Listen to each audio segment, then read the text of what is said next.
It's the #1 killer of women, heart disease, from symptoms to risk factors. I just felt robbed.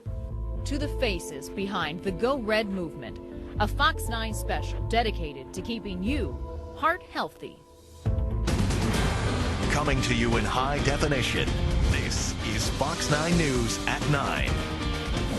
Hi there, everyone. I'm Marni Hughes. Thanks for joining us for this special Fox 9 presentation.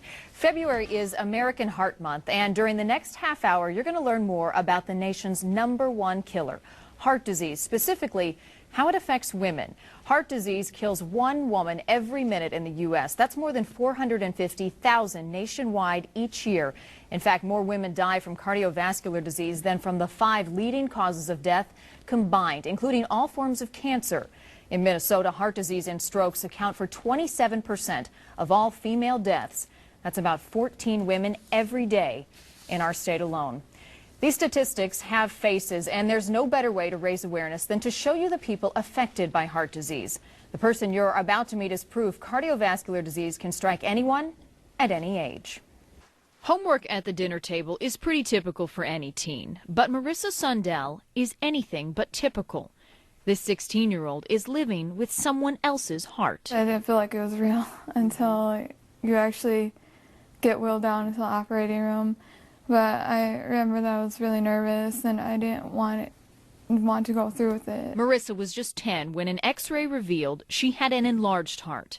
The condition is called cardiomyopathy. Doctors didn't find it right away. It was only after her mom, Nina, demanded an X-ray they discovered the problem. Finally, I made a list. And I wrote down everything I wanted the doctor to check. And I demand that they check these things, because I'm done with the, oh no, she can't, there's something wrong with her. In Marissa's case, the condition is genetic. Her dad has it too. But because Marissa was so young, her heart began to fail. She needed a transplant. This is not like taking her tonsils out. This is removing her heart and putting a new one in. As they were wheeling her into the operating room, she's looking back crying. Like, help me. It was horrible, She was crying and, looking back at us like, come save me. It's been 5 years since Marissa's transplant, and she's doing great. She even participated in the American Heart Association's Go Red fashion show at the Mall of America this year. Nina Sundell says things could have turned out a lot different for her daughter. Her persistence was a lesson learned, and one she wants to share with others. The biggest thing is go with your gut, because whether you're a parent or your own body, and you have to take control of your own treatment. You really do, because if I had demanded, like I did where I was finally fed up, sooner, who knows what the outcome would have been. The moral of Marissa's story is trust your instincts. If you think something is wrong, better to have it checked out than to ignore it. As for Marissa, she's got a bright future ahead of her. She even wants to go into cardiovascular medicine as a career. Well, spreading the word about heart disease is a big part of the battle. The American Heart Association has teams of volunteers that help get that message out. The Twin Cities has its own heart warrior. Maybe you've seen her before. She's Tami Krause, a former Miss Minnesota and the head coach of the Vikings cheerleaders.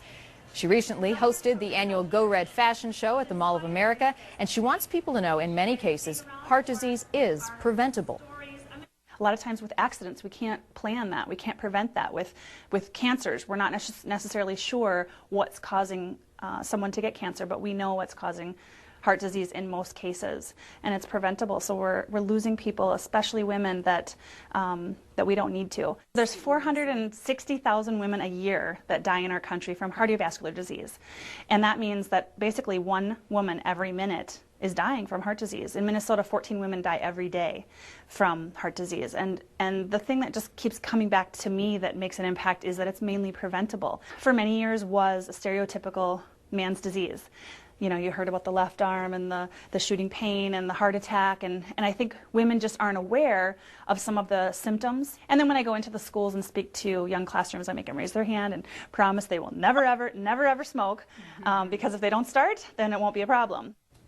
And that leads us to our first heart healthy tip. Don't smoke, and if you already do, talk to a health professional about quitting. Kicking the habit will drastically reduce your risk of developing heart and blood vessel diseases, conditions that kill someone every 37 seconds. Quitting also lowers your chances for having lung disease and cancer. Still to come on this Fox 9 Heart Healthy Special, advice on prevention and separating fact from fiction. We sit down with a local doctor to talk about matters of the heart. But first, there are a bunch of events tomorrow celebrating Heart Healthy Month, and they all have to do with food. We'll be right back.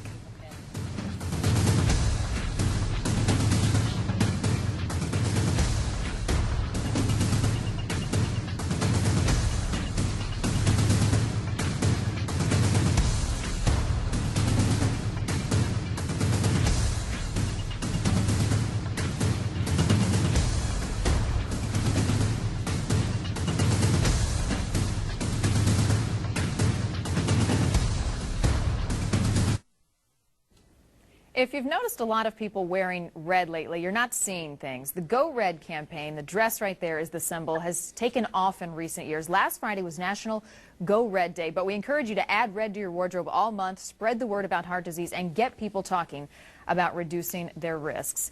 Welcome back to our Fox 9 Go Red Heart Special. Just yesterday, former President Bill Clinton giving everyone a scare, being rushed to a New York City hospital. Doctors put 2 stents in one of his coronary arteries. It is a common procedure where doctors put a small piece of metal mesh into a narrowed artery. About 1 million of them are done every year. The whole procedure from the angiogram to stent deployment can be as little as 30 minutes. Mr. Clinton isn't new to heart problems. He had a quadruple bypass back in 2004, and doctors say he will make a full recovery. When it comes to heart disease, people have a lot of questions. Recently, Fox 9's Alex Kendall sat down with Dr. Archel Giorgio to go over the facts, the warning signs, and the risk factors. Well, too many women die each year because they don't know heart disease is their #1 killer. Joining us is Fox 9 medical expert Dr. Archel Giorgio. Nice to have you here. Thank you. Well, let's find out first what makes women so susceptible to heart disease. Well, you know, men and women are equally susceptible to heart disease, but it's harder to diagnose women. So they have a delayed diagnosis, and therefore women don't get treated as quickly, and they actually have a 28% higher chance of dying within 1 year of a heart attack than men do. And you know, a study last year showed that women who have a heart attack are less likely to get the same medications as men and the same interventions as men as well. So all of that results in poorer outcomes for women. Well, let's talk about the differences in, like, for instance, symptoms for women of heart disease and heart attack. Well, men and women have different symptoms. The most common symptom for women is still left-sided chest pain and shortness of breath. But about 1/3 of women don't have that symptom at all, which is what most people are expecting, and that's the traditional one. About 70% of women have just some 2 weeks of flu-like symptoms, feeling a little bit fatigued, until they finally develop the full-fledged left-sided chest pain. And when women go in before having the really severe symptoms, they downplay the earlier symptoms that they had, and sometimes they can get completely brushed off. So most common symptom, left-sided chest pain, shortness of breath, left jaw and arm pain, but very commonly in women, feeling weak, fatigued, just some nausea. And that's hard in the you know, when we're in the flu season, because so many people might go for a couple of weeks with not feeling well. Now, 90% of women have one or more risk factors when that develop into heart disease. Let's talk about those. That's right. Well, the risk factors that we are sure of are smoking, a high cholesterol, a family history of heart disease, diabetes, and high blood pressure. And the more symptoms you have, the higher your risks are. I failed to mention that being overweight and being inactive are also risk factors as well. So every time you add a risk factor, your risk for heart disease goes up. So you had mentioned, okay, well, being overweight, exercising makes sense, but what are some other ways that people can avoid becoming, you know, a victim of heart disease? Well, that's a very good point. Is the first thing that we can all do is make sure that we modify our lifestyle so that we have a healthier life. But in addition to that, we need to, if we do have risk factors, we need to know what our own numbers are. What is our body mass index or our weight? What's our blood pressure? What's our cholesterol? It's not just your doctor's responsibility to know. We are responsible for knowing our own numbers because we manage our health care best. And then it's really important for women to know what the symptoms are of a heart attack, what the unique symptoms are for a heart attack for women, and then to speak up if they have those symptoms. Do not delay. You know, one of the other things that we talked about a little earlier is that when women go to the emergency room, they downplay their symptoms, and whereas men will say, I think I'm having a heart attack, women will downplay it. They can maybe get sent home when they're really having a serious medical condition. And so what women need to do is really be their own advocate. Well put, and we'll leave it at that. It's so good to be aware and to not downplay your symptoms. That's something we've learned from Dr. Arkell Giorgio, talking, of course, about women and heart disease. Thank you, doctor. Thank you.